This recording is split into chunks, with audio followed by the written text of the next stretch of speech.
प्रदेश में आचार संहिता लगने के बाद मुख्यमंत्री पुष्कर सिंह धामी मंदिरों और गुरुद्वारों के दर्शन कर रहे हैं। आज उन्होंने टपकेश्वर मंदिर में जलाभिषेक किया और प्रदेशवासियों की सुख समृद्धि की कामना की है। आपको बता दें, मुख्यमंत्री पुष्कर सिंह धामी ने टपकेश्वर महादेव मंदिर में पूजा अर्चना की। उन्होंने भगवान भोलेनाथ का जलाभिषेक करने के साथ ही मंदिर में पूजा अर्चना भी की। इस दौरान मुख्यमंत्री पुष्कर सिंह धामी ने कहा कि टपकेश्वर महादेव की हमारे प्रदेश के सभी श्रद्धालुओं पर बड़ी कृपा है। इस समय जिस तरीके से कोरोना महामारी बढ़ रही है, तो मैंने महादेव से सभी प्रदेशवासियों के स्वास्थ्य की प्रार्थना की है। आपको बता दें, प्रदेश में 70 विधानसभा सीटों पर 14 फरवरी को मतदान किया जाएगा और 10 मार्च को वोटों की काउंटिंग की जाएगी। सीएम धामी ने आज भगवान शिव से प्रदेशवासियों के सुख समृद्धि के साथ ही भाजपा की जीत की कामना की है। उत्तराखंड विधानसभा चुनाव 2022 के लिए सभी पार्टियों ने अपनी अपनी रणनीतियां बना ली हैं और ऐसे में लोगों से वर्चुअली जुड़ना भी शुरू कर दिया है। आपको बता दें कि दिल्ली के उप मुख्यमंत्री मनीष सिसोदिया ने आज वर्चुअली लोगों से मुलाकात की, जहां पर उन्होंने लोगों से बातचीत भी की। आपको बता दें कि वर्चुअली नव परिवर्तन संवाद की शुरुआत आज दिल्ली के मुख्यमंत्री ने कर दी है। साथ ही उत्तराखंड विधानसभा चुनाव के लिए आज से आम आदमी पार्टी के वर्चुअल नव परिवर्तन संवाद की शुरुआत में 6 दिनों तक ये रैली चलेगी। डिजिटल माध्यम से आयोजित संवाद में आम आदमी पार्टी के वरिष्ठ नेता 10 जनवरी से 16 जनवरी तक प्रदेश की जनता के साथ वर्चुअल माध्यम से जुड़ेंगे। अपने संबोधन में मनीष सिसोदिया ने कहा कि जनता सोच समझकर वोट दे, क्योंकि कांग्रेस और भाजपा ने प्रदेश को बर्बाद कर दिया है। उन्होंने कहा कि राज्य का सपना आज तक साकार नहीं हुआ और सुविधाओं के अभाव में पलायन आज भी जारी है। देश में कोरोना के पिछले 24 घंटे में लगभग 1,80,000 केसेस सामने आए हैं। इनमें से एक संक्रमित रक्षा मंत्री राजनाथ सिंह भी है। राजनाथ सिंह ने जांच पॉजिटिव आने के बाद से ही खुद को होम क्वारंटीन कर लिया है। 70 वर्षीय वरिष्ठ बीजेपी नेता ने ट्विटर के जरिए ये जानकारी दी। राजनाथ सिंह कोरोना वायरस के हल्के लक्षण महसूस कर रहे हैं। रक्षा मंत्री ने ट्विटर पर लिखा, हल्के लक्षणों के साथ मैं आज कोरोना पॉजिटिव पाया गया हूं। फिलहाल होम क्वारंटीन में हूं। हाल ही में मेरे संपर्क में आए लोग खुद को आइसोलेट कर लें और अपनी जांच करवाएं। राजधानी दिल्ली में बेहद तेजी से कोरोना संक्रमण फैल रहा है। रविवार को 24 घंटे के भीतर संक्रमण के 22,751 नए मामले सामने आए हैं। वहीं आज से प्रिकॉशन डोजेस भी चालू हो गई है। आपको बता दें, ये डोज फ्रंटलाइन वर्कर्स और 7 साल के ऊपर के लोगों के लगाई जा रही है। हालांकि हमें एक बात अभी भी ध्यान रखनी है कि हमें सतर्क रहना है, क्योंकि देश में अभी भी कोरोना जिंदा है और समझदारी के साथ हमें लड़ाई अभी भी जारी रखनी है। राजस्थान लोक सेवा आयोग ने अभ्यर्थियों को नए साल पर दी बड़ी सौगात। वन टाइम रजिस्ट्रेशन का किया शुभारंभ।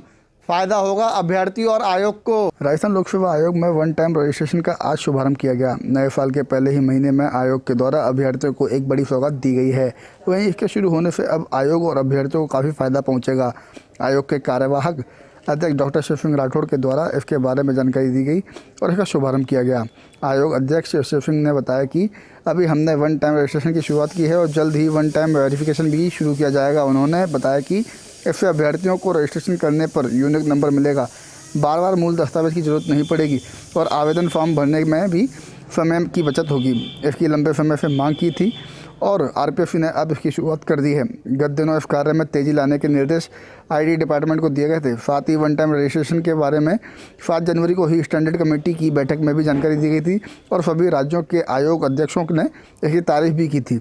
आयोग के कार्यवाहक अध्यक्ष डॉक्टर शिव सिंह राठौड़ ने बताया कि वन टाइम रजिस्ट्रेशन के माध्यम से अभ्यर्थियों को एक ही बार प्रोफाइल डिटेल देनी होगी। इससे अलग अलग भर्तियों के लिए आवेदन करते समय अभ्यर्थियों को पुनः नाम, योग्यता व अन्य वंचित जानकारियां देने की आवश्यकता नहीं रहेगी।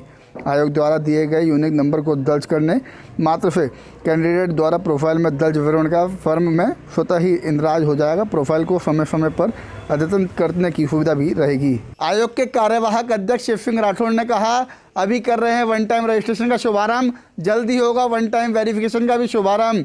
अभ्यर्थियों के साथ साथ आयोग को भी होगा फायदा। वहीं भर्तियों की लंबता जो है उसको भी किया जाएगा खत्म।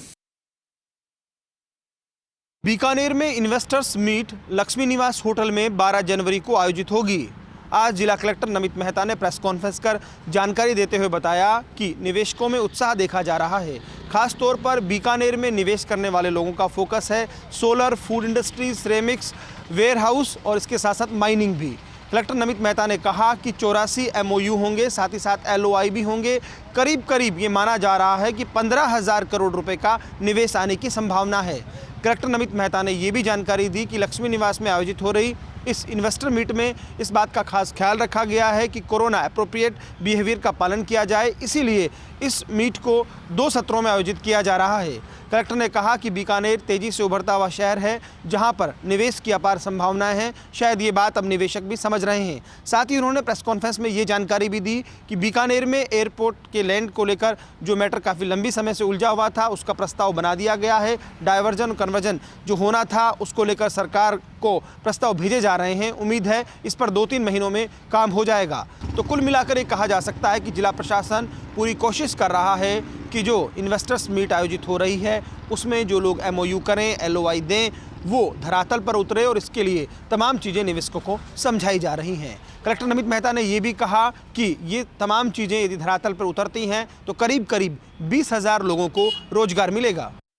जिला परिषद कोटा में कार पर रार और इस रार की पेच में फंसने के बाद नए नवेले जिला प्रमुख मुकेश मेघवाल के साथ टकराव की राह पर जाती दिख रही है जिला परिषद की CEO ममता तिवारी। हालांकि लंबे समय से आड़ोते में ही पदस्थ ममता तिवारी की इमेज एक अनुशासित अफसर की रही है, लेकिन कोटा के जिला प्रमुख मुकेश मेघवाल पिछले 3 दिनों से अपनी बाइक पर क्षेत्र में दौरे करते घूम रहे हैं और आज तो हद हो गई जब सर दवाओं के थपेड़े खाते हुए उन्होंने कोटा जिला परिषद से करीब 60-70 किलोमीटर दूर के अपने गांव से अपने कार्यालय तक का सफ़र भी अपनी इसी निजी बाइक से तय किया। असल में जिला प्रमुख को जो सफारी कार आवंटित की गई है वो पहले से ही खराब है। जिला प्रमुख का कहना है कि कई बार इस कार का फाटक टूटकर हाथ में आ जाता है तो कई बार इसके ग्लास ही बंद नहीं होते हैं। बीते दिनों सांगोद में तो ये कार ऐसे ब्रेकडाउन हुई कि जिला प्रमुख का मानना है कि उसकी जान भी इस हादसे में जा सकती थी। हालांकि जिला प्रमुख के बाइक से कार्यालय पहुंचने की तस्वीरें आज मीडिया में वायरल हो गई और इसकी खबर लगने के बाद देहात बीजेपी के जिलाध्यक्ष मुकुट नागर की अगुवाई में बीजेपी के मंडल अध्यक्ष CEO से जवाब तलब करने और उनका घेराव करने के लिए पहुंच गए। इस दौरान जिलाध्यक्ष मुकुट नागर ने चेतावनी दी है कि अगर 10 दिनों के भीतर पद की गरिमा के अनुरूप कार जिला प्रमुख को आवंटित नहीं की गई तो हम CEO कक्ष में ही धरना लगा देंगे। बीजेपी का आरोप है कि इस पूरे मामले में एक दलित और मनरेगा श्रमिक के जिला प्रमुख बन जाने को अधिकारी पचा नहीं पा रहे हैं और उनकी अपनी जिला परिषद में शुरुआत ही उनके तिरस्कार और अपमान के साथ कर रहे हैं। जैसलमेर के मोहनगढ़ में ETF में तैनात सेना के एक जवान ने खुद को गोली मारकर आत्महत्या कर ली। हालांकि आत्महत्या के कारणों का पता नहीं चल पाया है। जैसलमेर के मोहनगढ़ में सोमवार को एक सेना के जवान ने अपनी ही सर्विस राइफल से खुद को गोली मारकर खुदकुशी कर ली। घटना की जानकारी मिलने पर अधिकारियों ने मोहनगढ़ पुलिस को इस बारे में सूचना दी। मोहनगढ़ पुलिस ने उनके परिजनों को इस बारे में सूचना दे दी है और परिजनों के आने के बाद ही मृतक के शव का पोस्टमार्टम होगा। मोहनगढ़ SHO भवानी सिंह ने बताया कि मृतक जवान बलराम गुर्जर 128वीं पैदल वाहिनी प्रादेशिक सेना पर्यावरण राज रिफ में तैनात था। सोमवार सुबह 7:30 बजे उनकी ड्यूटी करने के दौरान स्टोर के पीछे जाकर खुद की सर्विस राइफल से माथे पर गोली मार ली। गोली लगने से मौके पर जवान की मौत हो गई और अधिकारियों आदि को इसके बारे में जानकारी मिलने पर पुलिस को सूचना दी गई। पुलिस ने घटनास्थल पर जाकर जानकारी जुटाई तथा मृतक के शव को मोहनगढ़ हॉस्पिटल की मोर्चरी में रखवाया गया है। जानकारी मिली है कि बलराम गुर्जर दौसा का रहने वाला है। वह 1 दिसंबर को ही छुट्टी काटकर ड्यूटी पर लौटा था। हालांकि मोहनगढ़ ETF में तैनात सेना के जवान ने खुदकुशी क्यों की है ये जांच का विषय है और मोहनगढ़ पुलिस तफ्तीश में जुट चुकी है। वहीं दूसरी तरफ सेना के अधिकारियों ने भी जांच टीम का गठन कर दिया है। पंजाब के फिरोजपुर में प्रधानमंत्री नरेंद्र मोदी की सुरक्षा में हुई चूक को लेकर आज भरतपुर सांसद रंजीता कोली ने अंबेडकर की मूर्ति के नीचे रखा मौन व्रत। पैदल मार्च निकालकर जिला कलेक्टर को राष्ट्रपति के नाम सौंपा ज्ञापन। सांसद रंजीता कोली ने बताया कि प्रधानमंत्री नरेंद्र मोदी की सुरक्षा में हुई चूक को लेकर दोषियों के खिलाफ कड़ी से कड़ी कार्रवाई करने के लिए राष्ट्रपति के नाम ज्ञापन सौंपा गया है। साथ ही सांसद रंजीता कोली ने कांग्रेस नेता प्रियंका गांधी पर भी हमला बोला। उन्होंने कहा कि पंजाब के मुख्यमंत्री ने प्रधानमंत्री की सुरक्षा में हुई चूक की जानकारी सबसे पहले प्रियंका गांधी को क्यों दी। आखिर प्रियंका गांधी किस संवैधानिक पद पर हैं जो इसकी जानकारी उन्हें दी गई।